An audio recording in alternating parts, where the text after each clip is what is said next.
Hello, everyone, and welcome to this week's Industry Pro webinar. If Nicole, you could get my slideshow in there, that'd be great.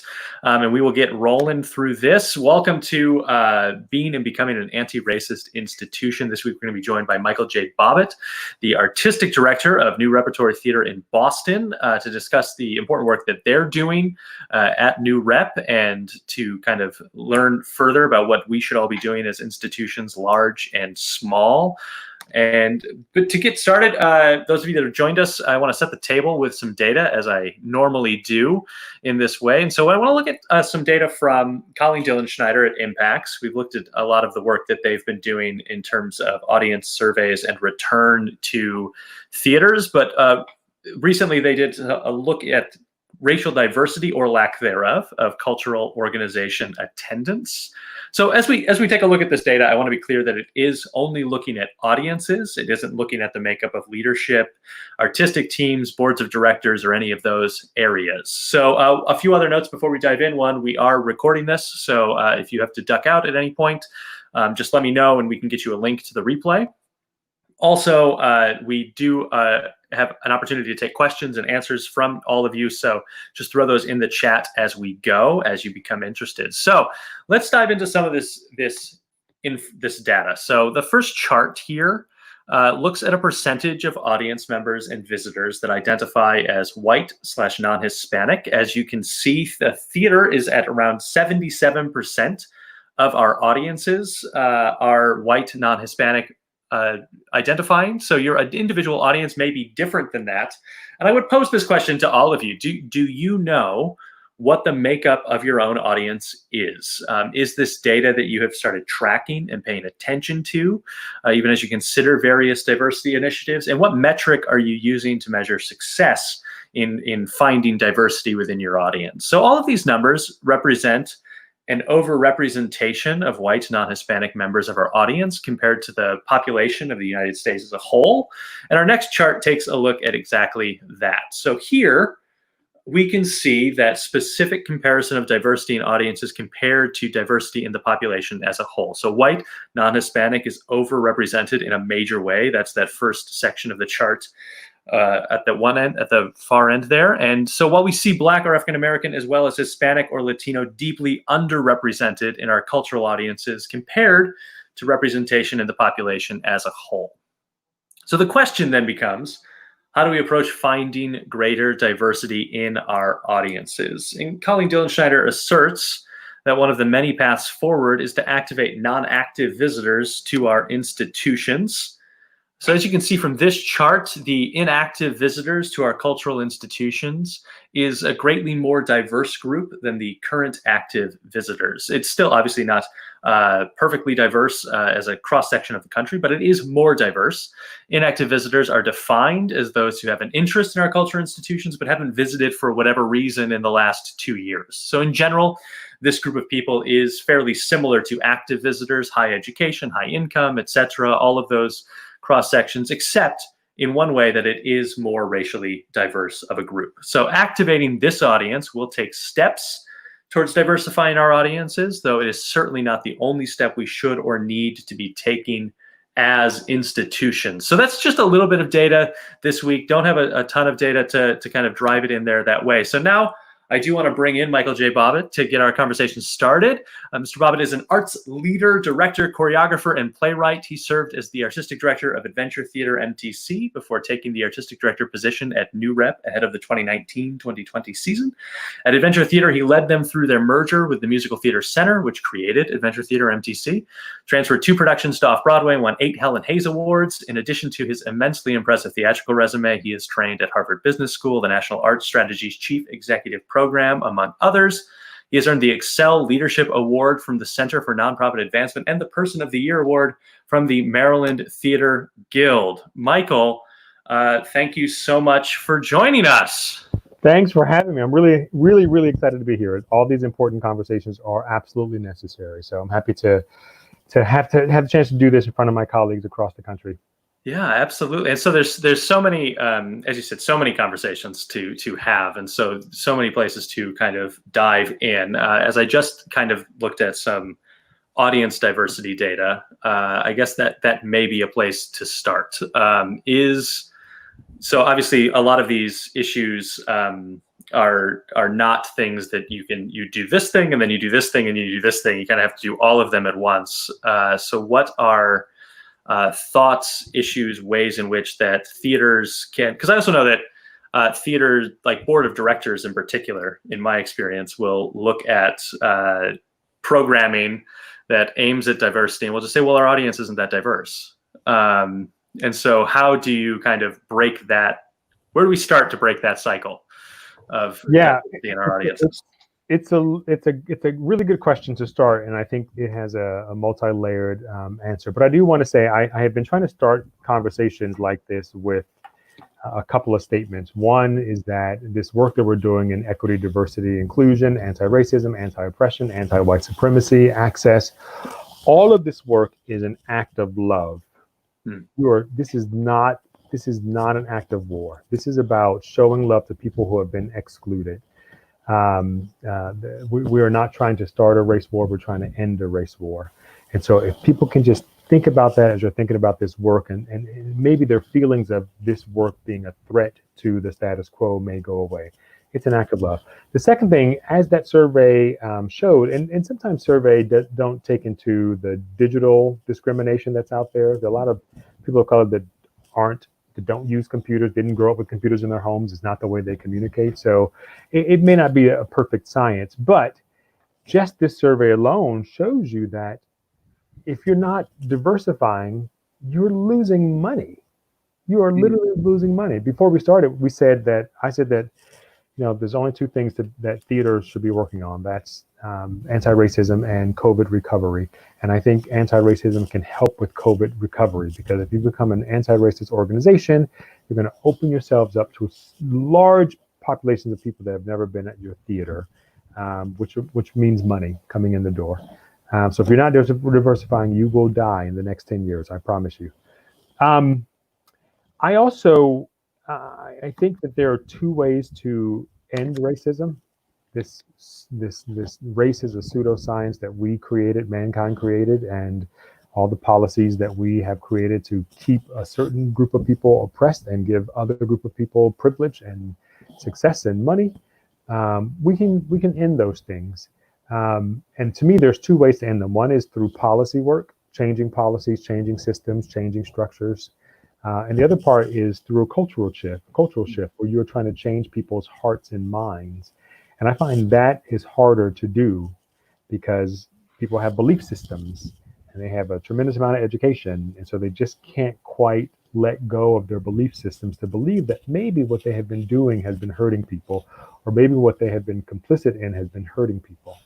So if you go after the policy, you can often have a lot of shifts. The civil rights movement and act in 1964 was a policy shift.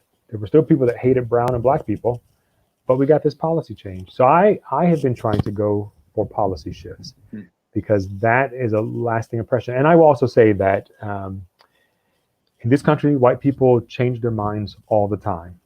And because they have power, when they change their mind, they can come up with new rules. They change the rules all the time. But a policy can last longer. So to me, it's about going back and looking at every system, every financial model, every structure, every operational procedure, every board policy, and looking at it from an anti-racism lens and a diversity lens and an inclusion lens, and changing it. And it may not mean tweaking it. It may mean throwing it out and writing something new. I have been saying that, at New Rep, we have systems in place. We have budgets, we have boards, we have subscriptions, we have all these things that to me perpetuate supremacy and perpetuate privilege and perpetuate inequity.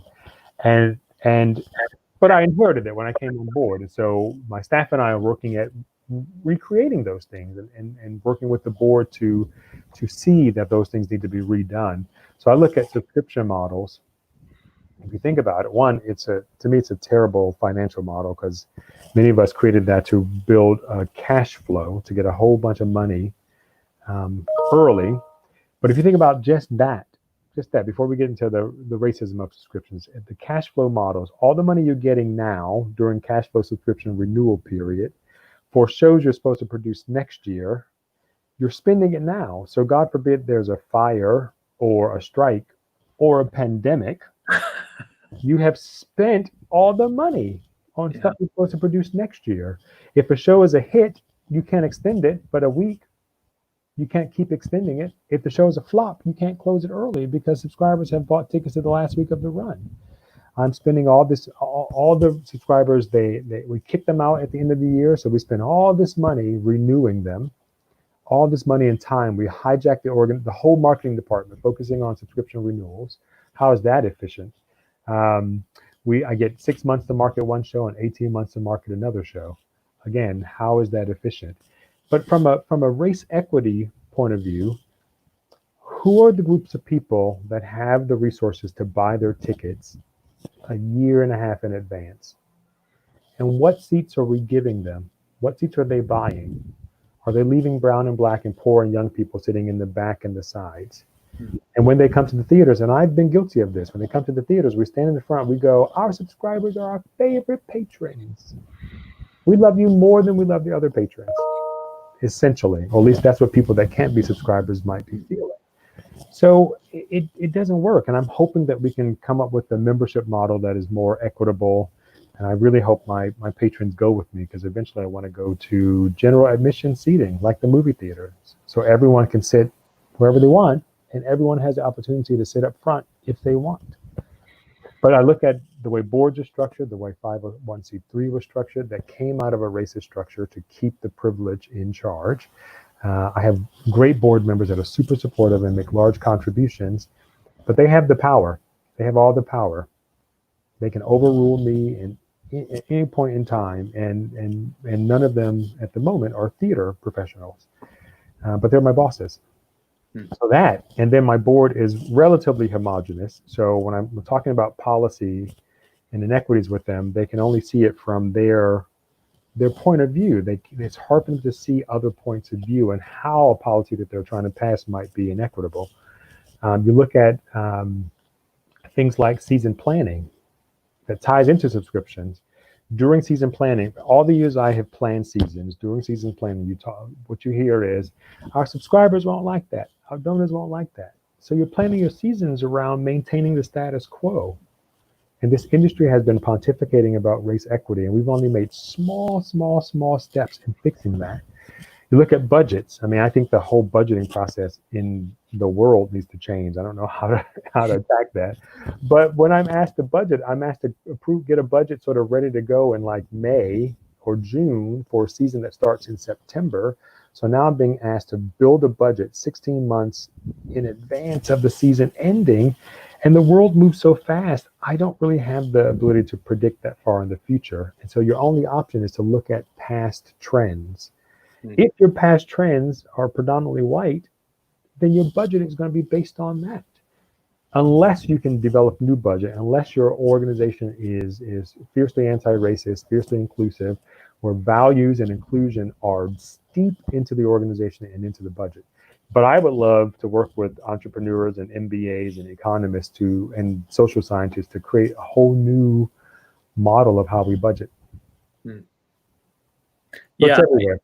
Yeah, I think that's a really interesting, because I before coming to Broadway World, I was the artistic director of a small theater in Missouri, and I definitely relate to all of like those, especially those budgeting questions where we haven't even had a single conversation conceptually necessarily with the director of the show, and so one person's concept for Mary Poppins is going to be very different for another person's concept of Mary Poppins, and there's certainly like a lot of these shows, there's built-in expenses that you can sort of count, like there's X amount of dollars to make Mary fly, but the rest of it, what is that going to look like? And right.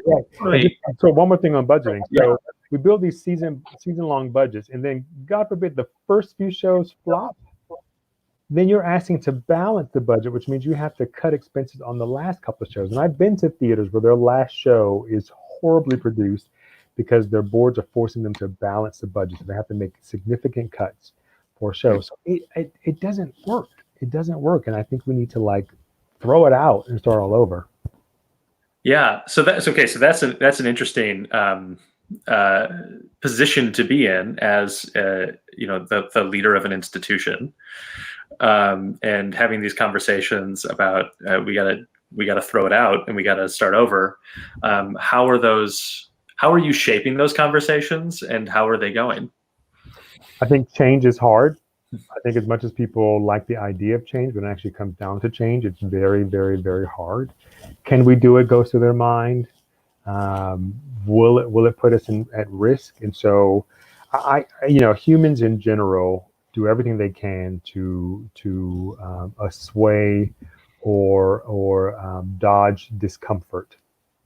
And to me, discomfort is where healing and learning comes from.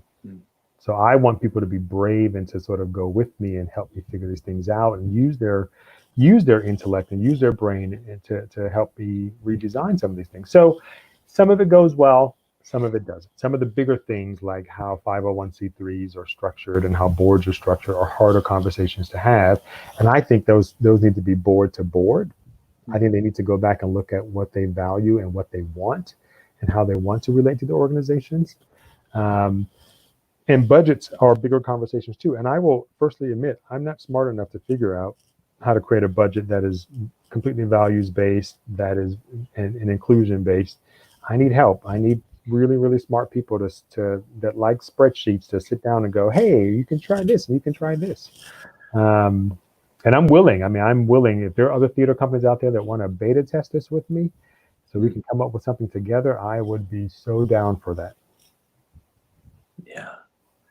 And then add in the layer of the staff of the theater, and certainly I presume there are staff members there that predate you coming into the institution, and so that change itself is hard. And then add in this other layer of institutional change, and so how have you navigated that changeover? This staff is completely and utterly wonderful and supportive. And part of that reason is that when I got in there, I think maybe even in week one, the staff that I inherited, we sat down and we decided to define the culture that we wanted. And so everyone threw out ideas, and some of the ideas were we were team players, we worked hard, we valued work-life balance, we were entrepreneurial, we were not afraid of growth, we valued learning. So all those things we put on paper and we defined what we meant by those. And then we went back through and looked at all of our operation procedures, all of our handbooks to make sure that culture was not being inhibited by the policies that we had in the organization. And we faltered here and there, and we had to remind ourselves of the culture that we talked about. We made sure they were reflected in the job descriptions. So for us, our job descriptions, when we put out job announcements, when you get down to qualifications, we're not asking for degrees or years of experience. We're asking, are you a team player? Do you like theater? Do you like learning? Must be entrepreneurial. Those are the things that we are asking for because we're hiring people to the culture. And because we're valuing learning, if people come in that don't have all the skills that we need, we support them learning that. So I'm saying that to say that the staff is like behind it, and nervousness comes up when we talk about throwing out something because it's going to be a lot of work. But in general, they are like go go go go go.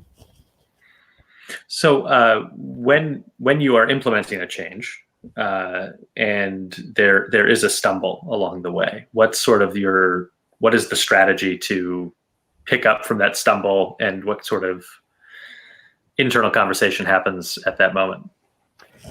I just try to have conversations to find out what people's fears are. I think that the fear of failure is a big fear. And my friend Leon Seaman that I work with at Adventure Theater taught me that failing a little bit is hard to learn from. So let's fail big. Let's try something and fail big. And if you build a culture where failure is celebrated as a possibility to learn and to grow and to change, then failing is not so bad. It's actually an opportunity. Yeah. So then I want to obviously there was a lot of change being worked on in the institution before we arrived at a pandemic, and so I'm just curious to kind of hear what you were working on as a staff and as a team up to the pandemic, and then how that may or may not have changed in the midst of the world changing in a completely unexpected way around us. Yeah, the year was primarily focused on shifting culture and cleaning up operations, building the board and the board's procedures and policies, finances, and we did a little bit of restructuring in marketing and some work on development.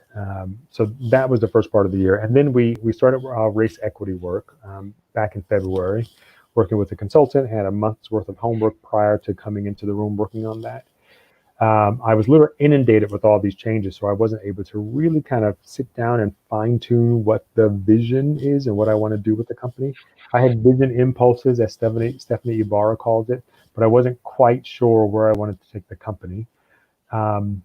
We did really well. We had major success. 6 of the 7 shows exceeded their goal. We had a 26% increase in patronage, 24% increase in contributions, 43% increase in ticket revenue. It just was a great year. Wiped out the debt, started putting reserve in the bank. The other part of what we were working towards, UREP had a Vision 2020, a strategic plan that was built in 2017 that I was sort of handed. We decided to extend that for a couple of years, and the big plan was to continue improving operations and building our capacity for fundraising. Started to look at a lot of race equity work. Some of these ideas about changing the subscription model and general admission were part of that. The big part was also correcting salaries and benefits for the staff to get to the national average.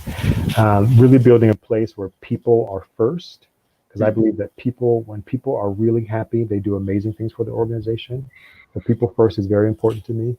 And then looking at when we want to build new programs and trying to figure out, are we getting to, what benchmarks are we going to put in place before we start adding new programs? Is that getting to 60% sold houses? Is that getting to 6 months of reserve in the bank? And keeping a list of all the programmatic ideas we had for growth.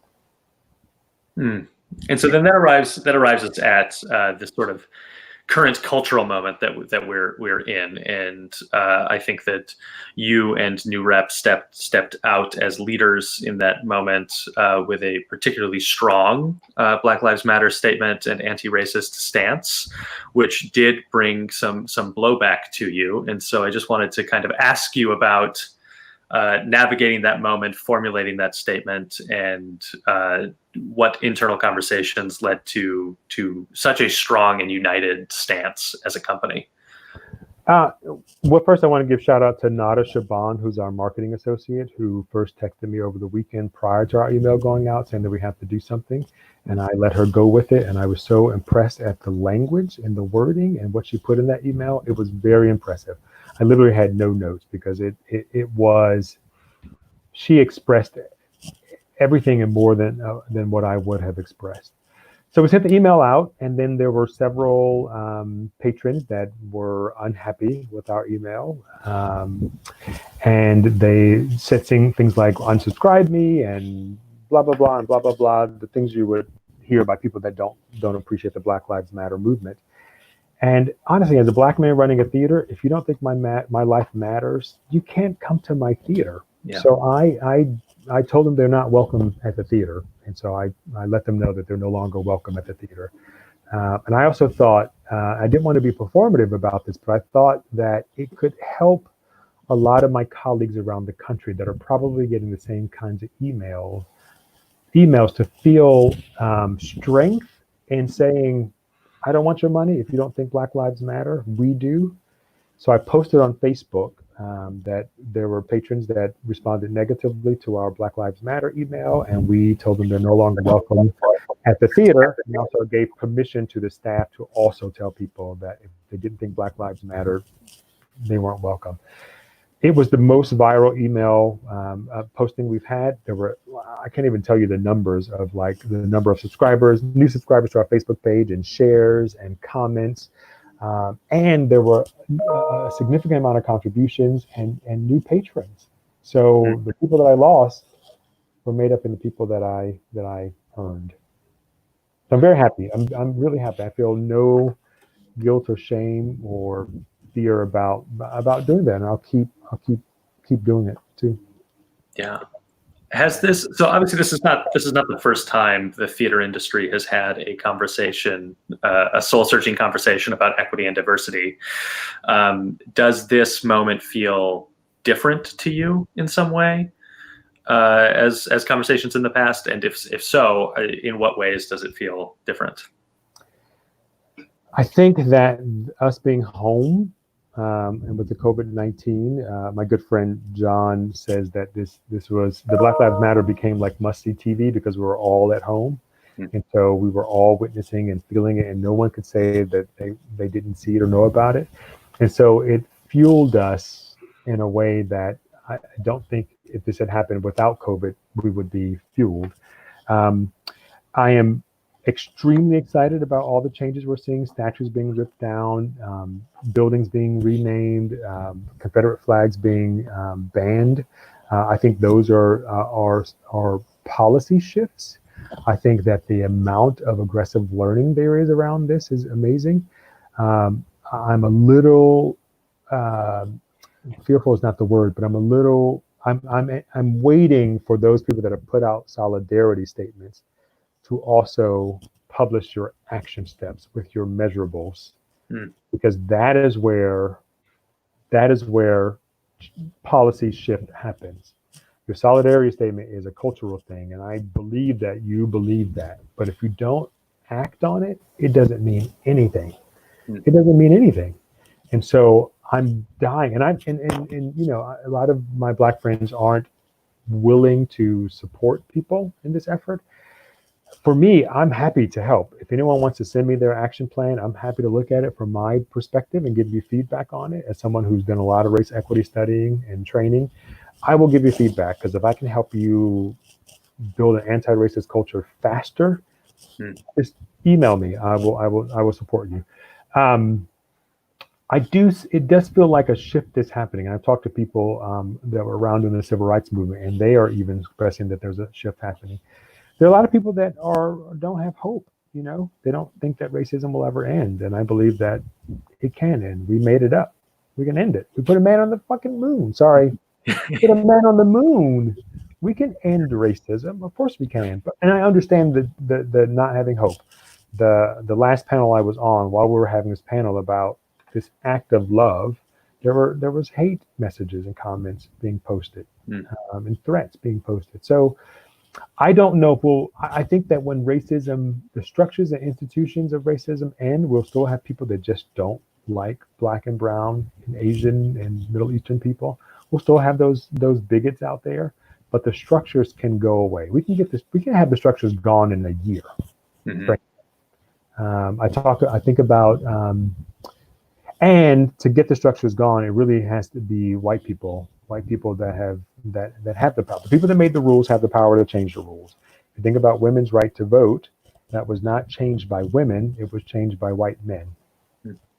So it can happen.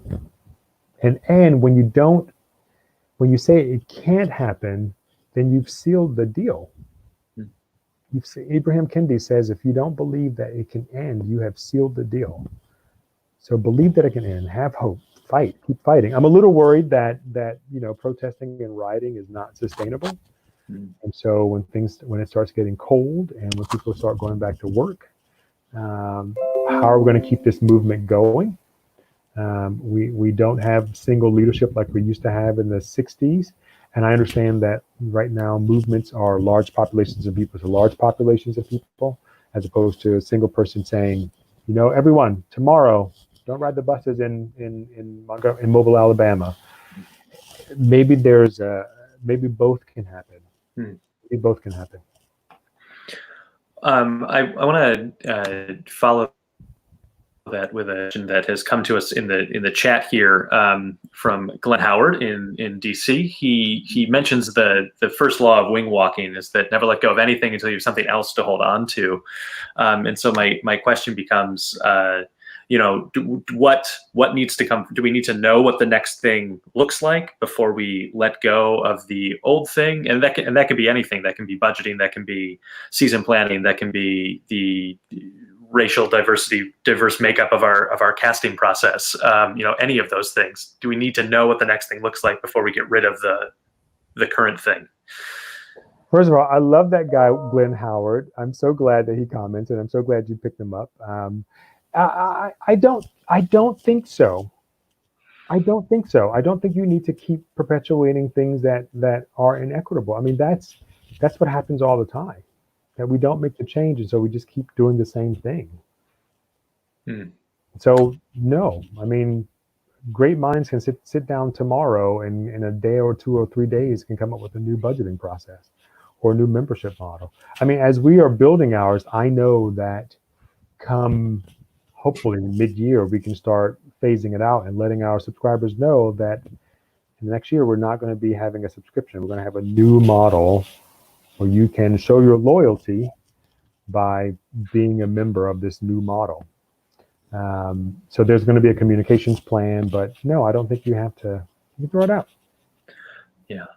That which follows up to another question that is sort of from the chat, but also sort of shifted by me, as we kind of make these changes, and we're going mistakes are going to be made as we make changes. But what is your view of the timeline in which we should be evaluating those changes, and if they're actually accomplishing what our measurable is, and then revising the policy? Like, how long? I mean, maybe it depends on the situation, the type of policy shift, but like, what is that timeline to be able to be like, okay, this is working, this isn't working, it's mostly working, it's not really working?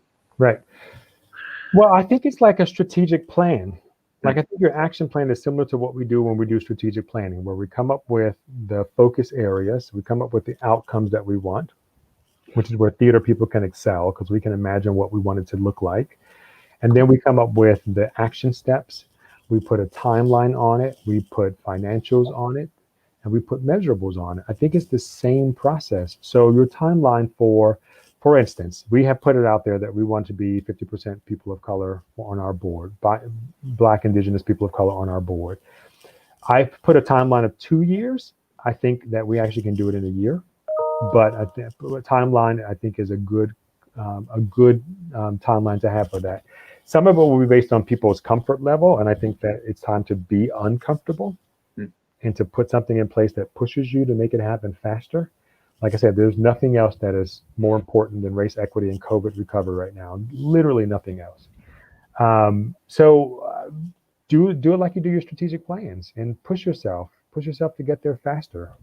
What is the benefit of what is the benefit of taking your time, especially if you're aware that things that you are doing are not equitable, not inclusive, and not diverse? It only continues to hurt people. Yeah, I love that. I love that question of what's the benefit of taking your time. I love that lens. Talking about discomfort. Obviously, these are certainly going to be uncomfortable conversations, especially for people like myself, who are white males in the theater industry.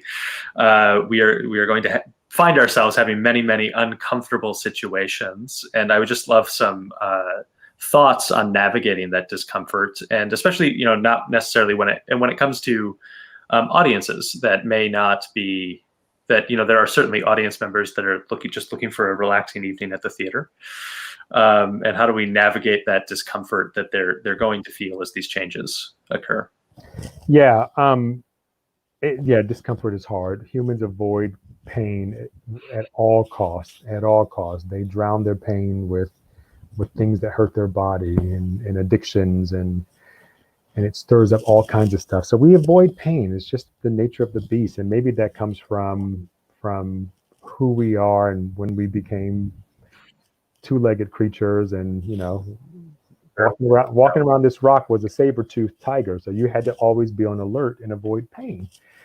But And I'm obsessed with Brene Brown and her thoughts about vulnerability being the key to happiness, and that if you don't embrace discomfort, you can never get to a place of happiness. You can never get to a place of healing, because if you're holding it inside, how do you get it out? How do you get it out of your body? How do you heal from it if you're not trying? So to me, discomfort is an opportunity. Lean into it. Lean into it and figure out why you're uncomfortable with it. There's always a reason. There's always a reason why you're uncomfortable. I think one of the best ways to annihilate or combat discomfort is through education. I think that this race equity and anti-racism is like major surgery. And so people try to go into these conversations without having taken one class in surgery.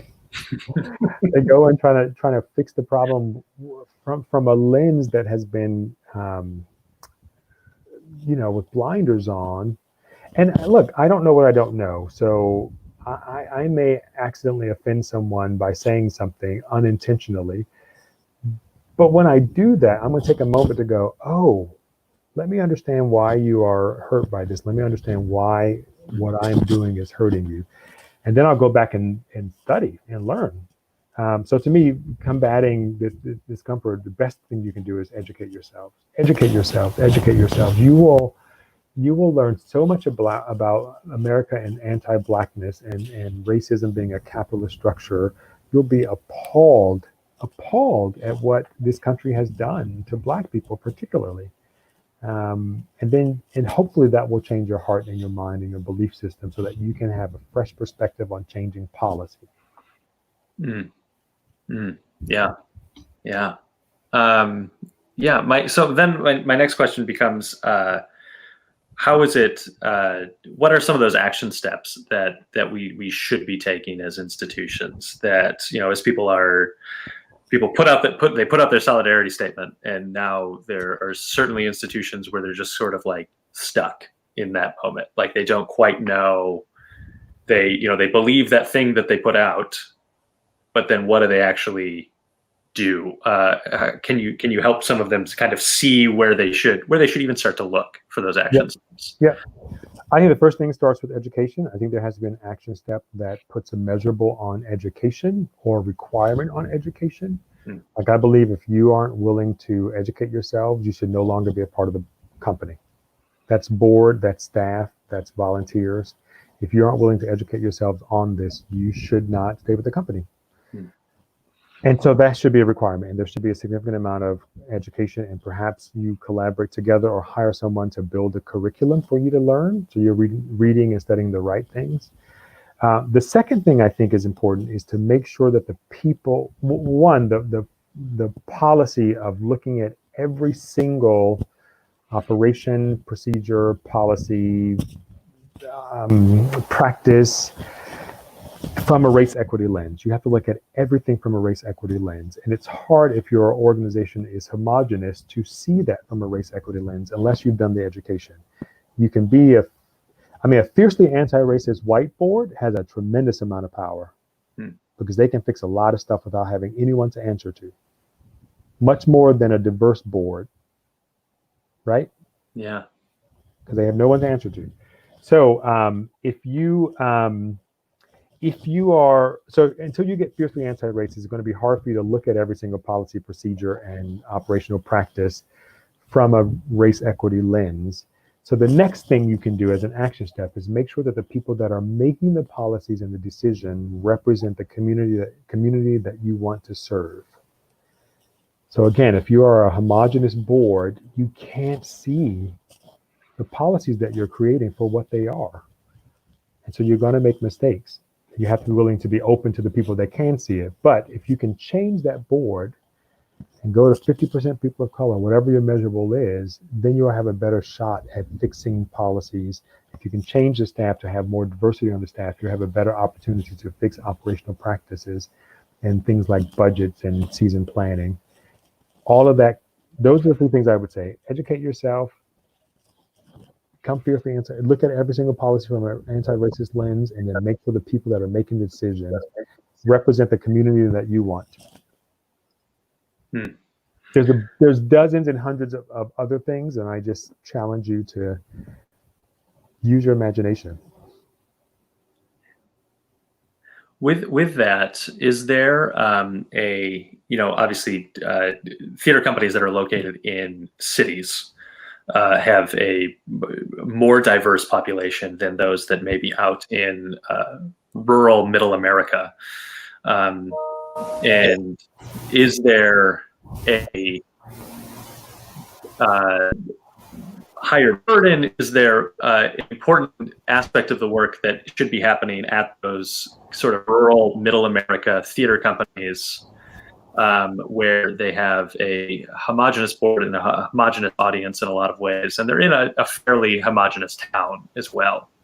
What sort of work should those companies be doing that likely they aren't? Yeah, I don't think being in a rural town absolves you from doing sort of race equity, diversity, inclusion, access work. And if it's not race that you're able to fix because your whole community is homogenous, then you can focus on access, making sure people with disabilities are able to be in the organization, making sure you have gender parity or sexual orientation parity in your organization. There's still a lot of work to do. I do think because this country is so anti-Black that a lot of the work needs the first thing is to fix race, because I think it's easier to fix the other things in your organizations once you have come up with a way to fix race. And I know that's hard because sometimes intersectionality gets us away from the conversation about race. Race is so uncomfortable that in those rooms where you're talking about race, oftentimes religion comes in the room, or sexual orientation comes in the room, or gender comes in the room, and pulls us away from the conversation about race. But this country is so aggressively anti-Black that we have to stay focused on fixing race, because the other things will be easier to fix. I promise you, promise you, promise you. Mm. Yeah, that's a really interesting, certainly a way that I have not ever really thought about it, but certainly as I think back on many conversations I've had, I have skirted the harder conversation through the desire to be intersectional in the approach. And that is certainly something that I will now be aware of as I move forward as well. So thank you for that. Yeah, and I don't think people really understand what intersectionality is. It is not when there's a trans woman, a Black woman, a white person, a female in a room. That's diversity. That's diversity. Intersectionality is all the things that make up who I am. So I'm gay, I'm Black, I'm the father of a Vietnamese child. There is no time in my life where I can say, I'm only Black or I'm only gay, you know? And oddly enough, in the Black community, I'm gay. In the gay community, I'm Black. So intersectionality is all the things that make up who each person is. And it's so it'd be just ensuring that you're seeing the human and not the singleized characteristic. Right.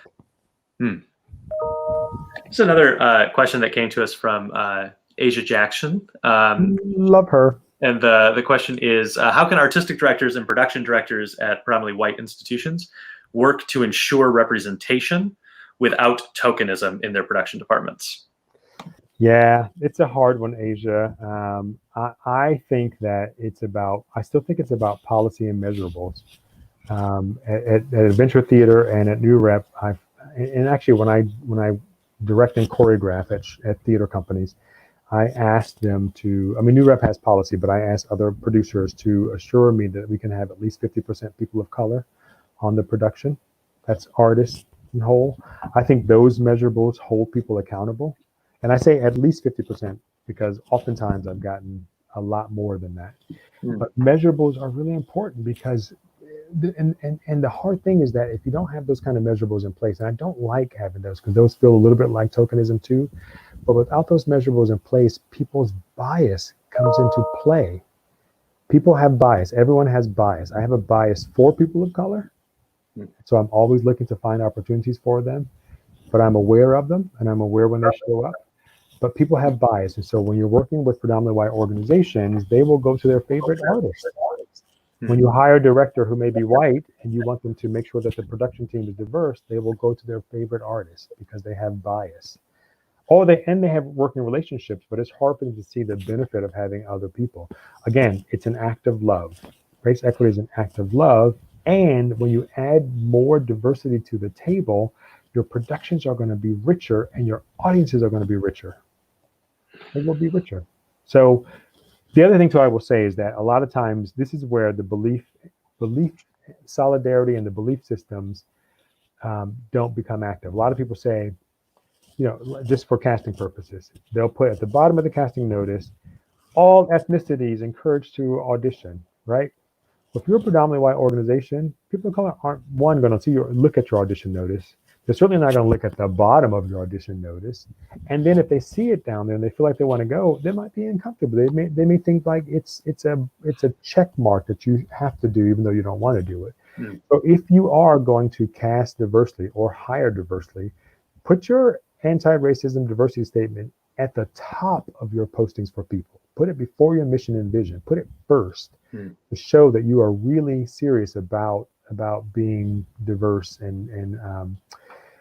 and then if the goal is to have diverse populations, budget for it.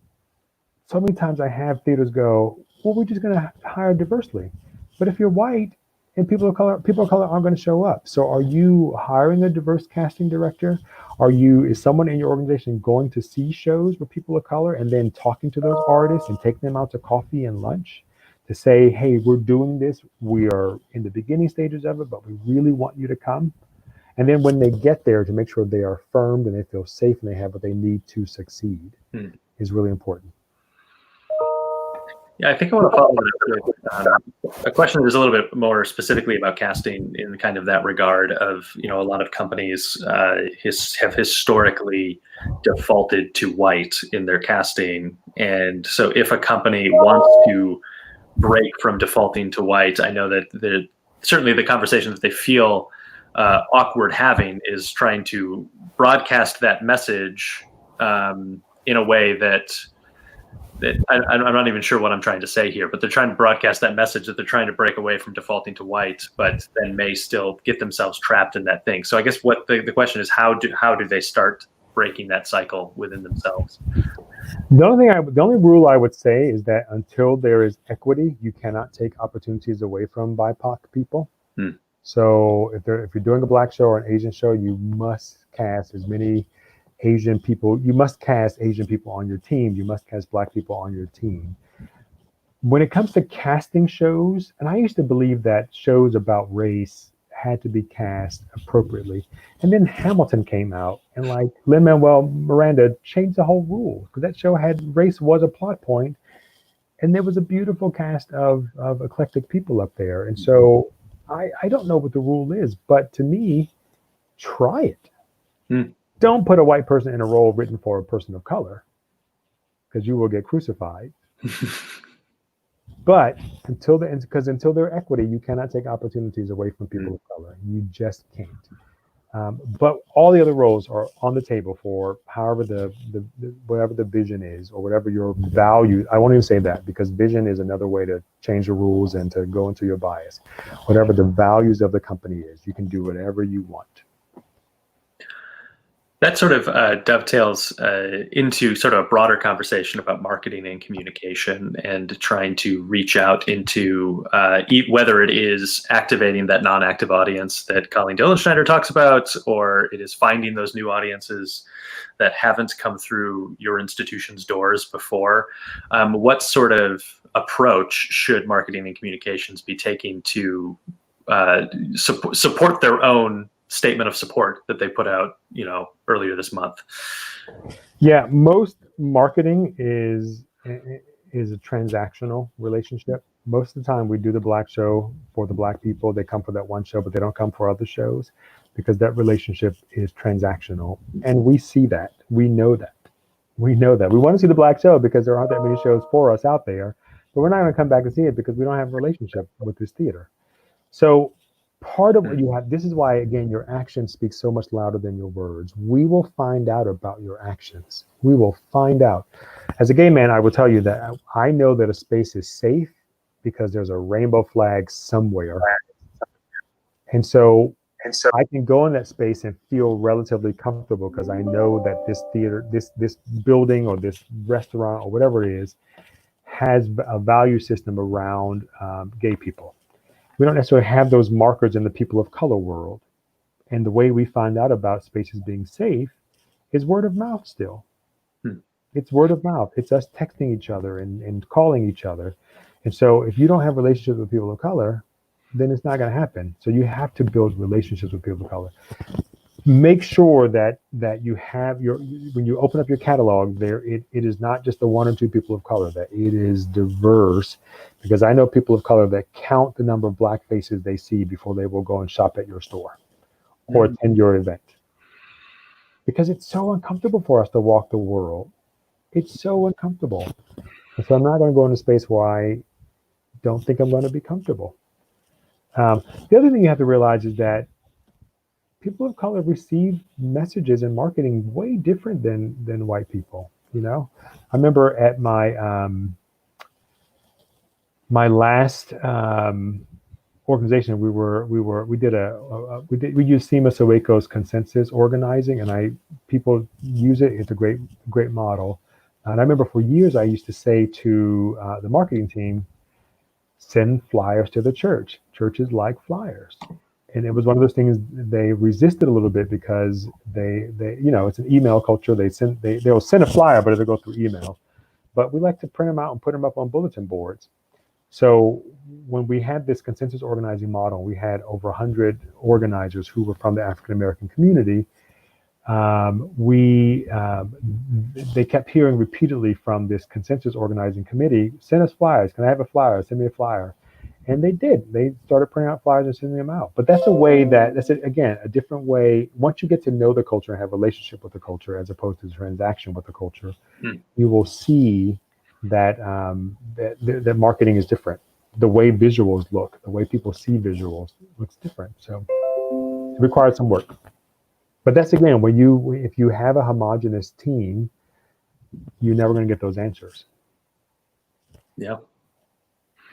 One of the other questions that we got through the chat here is about ticket pricing in general, and so how is there a successful model?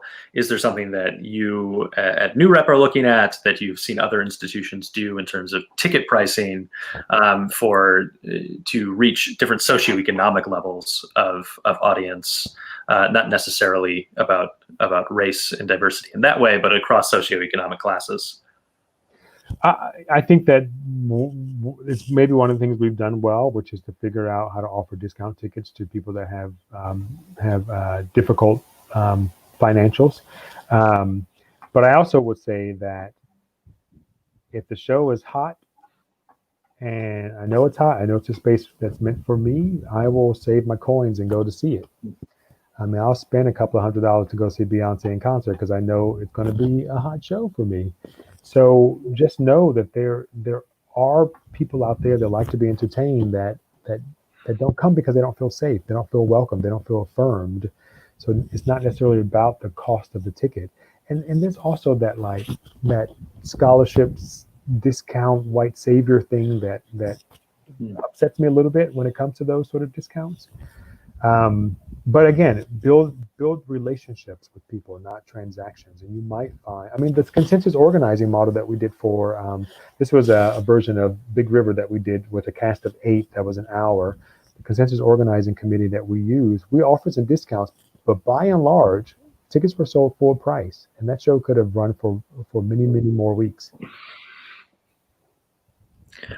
So this is going to be my last call to questions in the chat as we kind of wind down here. But as we wait for any of those questions to come in, if people have them, I will pose my favorite final question to ask everybody, which is, and I stole this from a podcaster that I really love, Matthew Iglesias. And so my question to you is, what should I have asked you about that I didn't?